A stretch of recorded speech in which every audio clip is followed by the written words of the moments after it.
Now we solved 40 onwards question. 41 question is, if external force on a body is zero, then this acceleration will be zero. Here B is the right answer. And next question is 42 question. An object of mass m falls freely from a stationary state. What will be momentum of this object when it falls down a distance h? Okay, तो इसके लिए हम क्या, ये question क्या कह रहा है कि कोई भी हमारे पास ऑब्जेक्ट है जिसका मास m है, वो कोई भी एक स्टेशनरी स्टेट है, मतलब रेस्ट पोजीशन में है, वहां से नीचे की तरफ गिर रहा है, तो उसका मोमेंटम क्या होगा, और जो हाइट है, जो डिस्टेंस है, वो h है। तो इक्वेशन ऑफ द मोशन का यूज करेंगे, v square equals to u square plus 2g h। यहाँ पे जो हमारे पास इनिशियल वेलोसिटी होगा वो जीरो होगा, तो v स्क्वायर किसके बराबर आ जाएगा, 2gh के बराबर हो जाएगा।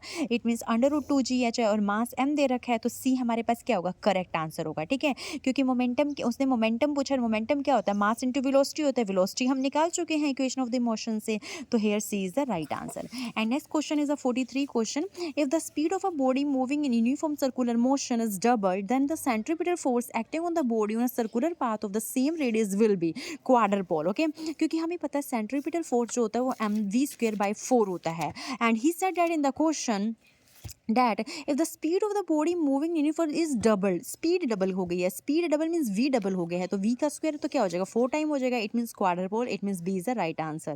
And next question is the 44 question. A body is moving with a constant speed, acceleration is possible in it in the circular motion. अगर speed constant है तो जो acceleration होता है वो circular motion follow करता है, तो b is the right answer.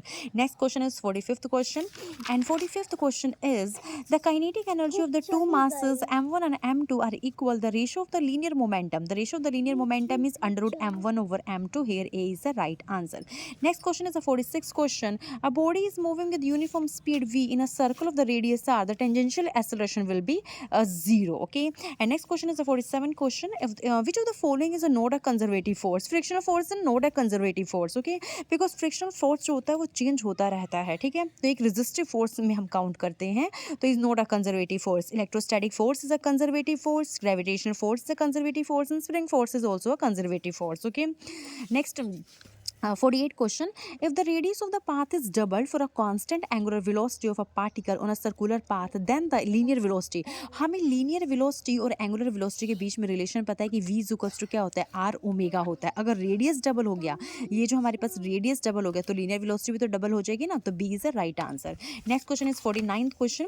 Two springs a and b, two springs a and b, two springs a and b with spring constants respectively k1 and k2 are stretched to the same length. The ratio of the potential energy ua over ub stored in them is k1 और k2, क्योंकि formula पता है जो हमारे पास potential energy store हुआ f²/2k1 ub equals to f²/2k2, तो जब ratio लेंगे तो हमारे पास क्या आ जाएगा, k1 over k2, तो d is the right answer in 49 question. Next question is 50 question. 50 question tells that the work performed on object does not depend upon the initial velocity of the object. Okay, so here C is the right answer. 51 question is, moment of the linear momentum is called angular momentum, और angular momentum का formula r vector equal cross p vector होता है। 52 question is, if a force f is applied on a body and it moves with velocity v, then its power fv, then power is equals to fb, b is the right answer.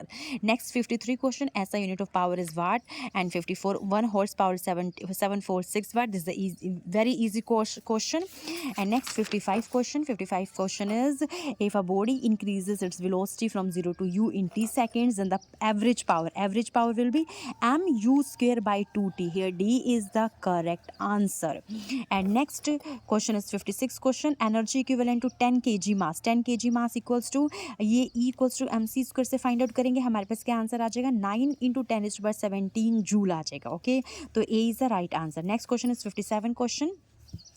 57 question is, the work done by a body against friction always results in which form?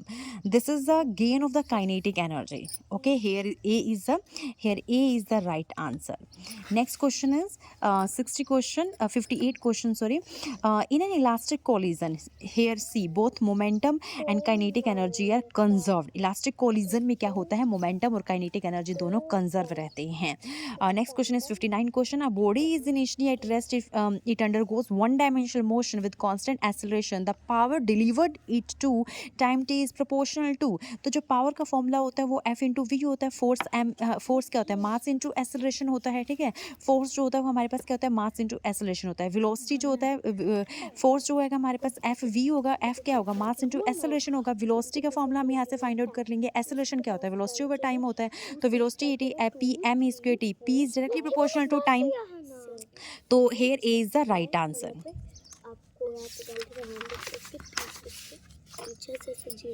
Next question है 60 question for E in elastic the coefficient of coefficient, जो E की value होती है 0 से 1 के बीच में लाई करती है, तो जो परफेक्टली इलास्टिक कोरिलेशन है उसके लिए ई किसके बराबर होगा, 0 के बराबर होगा, तो B is the right answer. Okay, next question हम आगे नेक्स्ट वीडियो में सोल्व करेंगे। Thank you so much.